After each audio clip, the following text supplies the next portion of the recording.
ତ ସାଙ୍ଗମାନେ ସକାଳୁ ଉଠିଲି, ଗାଧୋଇ ସାରିଲା ପରେ ଭୋକ ଜୋର ଲାଗିଲା। ତ କ'ଣ ଖାଇ ଭାବିଲା ବେଳକୁ ଆଜି ଗରମ ଜୋର ହେଉଥିଲା, ତ ପଖାଳ, ଅଣ୍ଡା ଭଜା, ବିନ୍ ଛୁଇଁ ଆଳୁ ଖାଇଦେଲି। ତାପରେ ବହୁତ ଟେଷ୍ଟ ଥିଲା।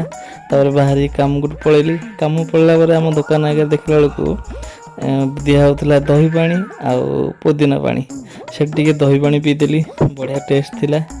ତାପରେ ଲଞ୍ଚ ଟାଇମ୍ରେ ଭୋକ ଲାଗିଲା ବେଳକୁ କ'ଣ ଖାଇବ, ଲଞ୍ଚ ଟାଇମ୍ରେ ମୁଁ ନେଇଥିଲି ପଖାଳ, ମାଛ ଭଜା, ଆଳୁ ଭଜା, ଆଉ ମୋ ସାଙ୍ଗ ଚିକେନ୍ ଆଣିଥିଲା, ଆଉ ଗୋଟେ ସାଙ୍ଗ ବିରିୟାନୀ ଆଣିଥିଲା। ତ ମିଶିକି ଟିକେ ଖାଇଦେଲୁ। ଏଇଠି ଦେଖନ୍ତୁ ଚିକେନ୍ ଲେଗ୍ ପିସ୍ ଦେଖାଉଛି। ସିଏ ତ ଆଣିନଥିଲା ଘରୁ, ହୋଟେଲରୁ କିଣିକି ଆଣିଥିଲା। ଆଭରେଜ୍ ଟେଷ୍ଟ ଥିଲା, କିନ୍ତୁ ମୋ ମାଛ ଭଜାଟା ବହୁତ ବଢ଼ିଆ ଟେଷ୍ଟ ଥିଲା। ଆଉ ଆଳୁ ଭଜା ବି ଆହୁରି। ତାପରେ ସନ୍ଧ୍ୟାବେଳେ ଟିଫିନ୍ କରିବାକୁ ଗଲି, କ'ଣ ଖାଇବି ବୋଲି ଭାବିଲି। ଏଇଠି ବିକା ହେଉଥିଲା ସ୍ୟାଣ୍ଡୱିଚ୍। ସେ ଭାଇଙ୍କୁ କହିଲି ଟିକେ ଭାଇ ପନିର ଚିଜ୍ ସ୍ୟାଣ୍ଡୱିଚ୍ ବନେଇ ଦିଅ।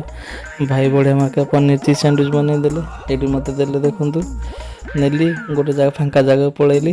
ଏଇଠି ଦେଖନ୍ତୁ କେତେ ବଢ଼ିଆ ଦେଇଛନ୍ତି ସସ୍ ହେରିକା, ବସିକି ଖାଇଲି, ବହୁତ ବଢ଼ିଆ ଟେଷ୍ଟ ଥିଲା। ୱାଓ। ଭାଇ ଏଠି ଯେଉଁ ଚିଲି ସସ୍, ଟମାଟୋ ସସ୍ ଦେଇଥିଲେ, ମଡ଼ିକି ଖାଇଲି, ବହୁତ ବଢ଼ିଆ ଟେଷ୍ଟ ଥିଲା। ତାପରେ ସାଙ୍ଗମାନେ ଡ୍ୟୁଟି ସରିଯାଇଥିଲା, ଏଠୁ କାମରୁ ଘରକୁ ପଳେଇ ଆସିଲି। ଘରକୁ ପଳେଇ ଆସିଲା ପରେ ଏଠି ମ୍ୟାଡ଼ାମ୍ କରିଦେଇଥିଲେ ଆଳୁ ଚୋଖା ଆଉ ଅଣ୍ଡା ଭୁଜିଆ, ପଖାଳ। ପେଟେ ବାଡ଼େଇ ଦେଲି, ଖାଇଦେଲି, ଶୋଇଲି। ଯଦି ସାଙ୍ଗମାନେ ଏଇଭଳି ଭିଡ଼ିଓ ଆପଣଙ୍କୁ ଭଲ ଲାଗୁଛି, ଲାଇକ୍ କରନ୍ତୁ, କମେଣ୍ଟ କରନ୍ତୁ, ସବସ୍କ୍ରାଇବ୍ କରନ୍ତୁ।